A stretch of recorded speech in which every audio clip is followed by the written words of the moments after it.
Ngeleka prépare une contre-offensive contre la M23, le M23, l'AFC M23. Les amis, Ngeleka, vous sentez que il tourne les gens en bourrique par rapport au dialogue. J'en ai parlé hier. Ngeleka souffle le chaud et le froid. On ne sait pas exactement ce qu'il veut, c'est Helmut Ngeleka. Excusez-moi.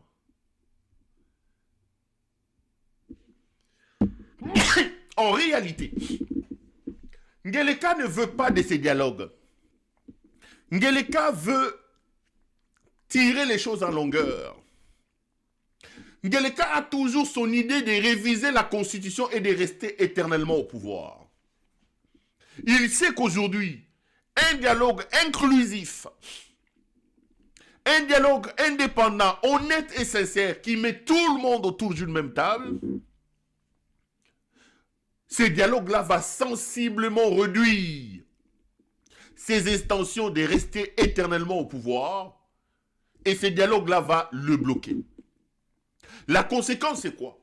C'est avoir un pied dedans, un pied dehors, donner l'impression qu'on a besoin de dialogue alors que dans le fond, on n'en a pas. Aujourd'hui, il est sur deux tableaux. Le premier tableau, c'est ce tableau qui consiste à échanger son métier au pouvoir, sa longévité et même son éternité au pouvoir par la vente ou le bradage de vos ressources humaines, plutôt ressources naturelles. C'est ces dialogues ces deals qu'il est allé proposer aux Américains. Moi, je suis avare du pouvoir, je suis amoureux du pouvoir pour le pouvoir. Je veux que vous me protégiez par rapport à ce pouvoir. Venez, prenez, pillez tout ce que vous voulez. Le sort de mon peuple, je m'en fous. La sécurité par moi-même, je m'en fous. Le développement de mon pays, je m'en fous. Moi, tout ce que je veux, c'est rester au pouvoir, le pouvoir pour le pouvoir, continuer à détourner, à me pavaner, à me promener avec ma femme, et les moutins signés Rwangeleka, la tiktokeuse, vous prenez, pillez mon pays. C'est ça son deal.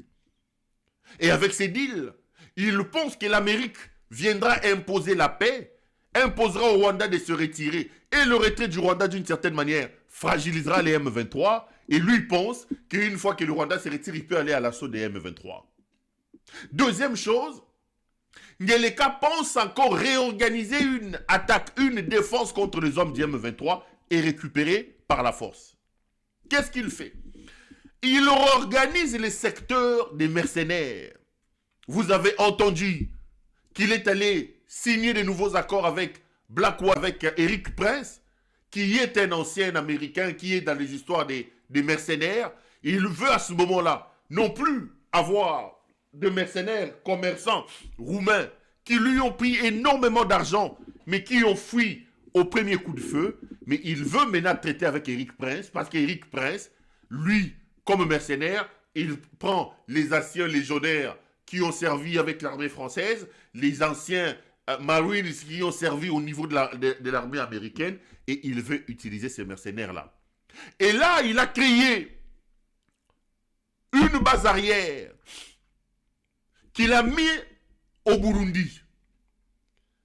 Aujourd'hui, les drones d'Ngeleka qui bombardent par exemple vers Uvira, qui font semblant de protéger Uvira, décollent à partir du Burundi. Et il crée une autre base supposée être arrière, où il fait décoller également ses drones, c'est à Kisangani. Mais je vais dire deux, trois choses par rapport à ça.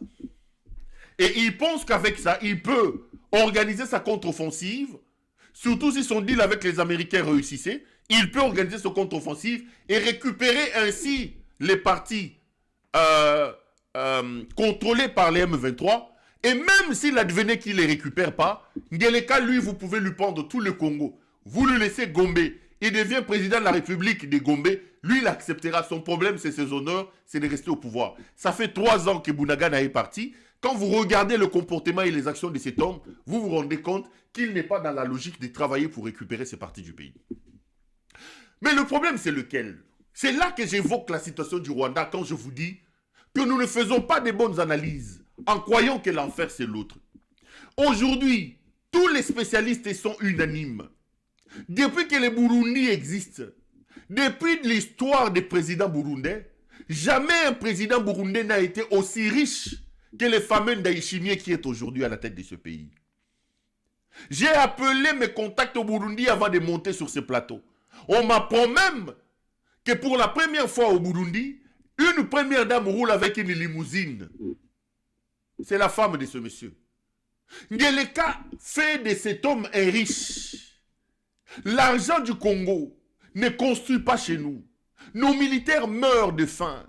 Nos militaires n'ont pas de bottines. L'armée n'est pas organisée. L'armée n'est pas structurée. Ngeleka va sous-traiter la sécurité de notre pays auprès de Ndayishimiye du Burundi.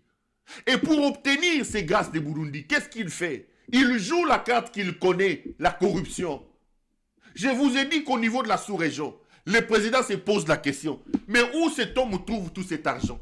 Il donne 17 millions à la Tanzanie.